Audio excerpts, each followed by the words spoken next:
আমি এবং আপনি সকলেই ভাবিত যে নিজের ঘরের মানুষ যদি আমি শাসন করতে না পারি, অর্থাৎ আমার স্ত্রী, ছেলে, মেয়ে, ভাই এবং বোন, এদেরকে যদি আমি শাসন করতে না পারি, তাহলে বাইরের মানুষকে শাসন করার অগ্রাধিকার কি আমাকে থাকবে?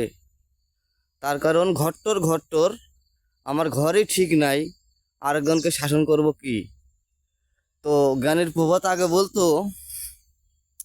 জ্ঞানীদের মুখে চরম সত্য শোনা, যে জ্ঞানী বলতো, বাবা, রাস্তায় গ্যাঞ্জাম করবে, পথে ঘাটে গ্যাঞ্জাম করবে, অসহায়ের সাথে গ্যাঞ্জাম করবে ওই ব্যক্তি, যেই ব্যক্তি বাপের পেটে ভাত দেবে না এবং মায়ের অবাধ্য সন্তান, সেই ব্যক্তি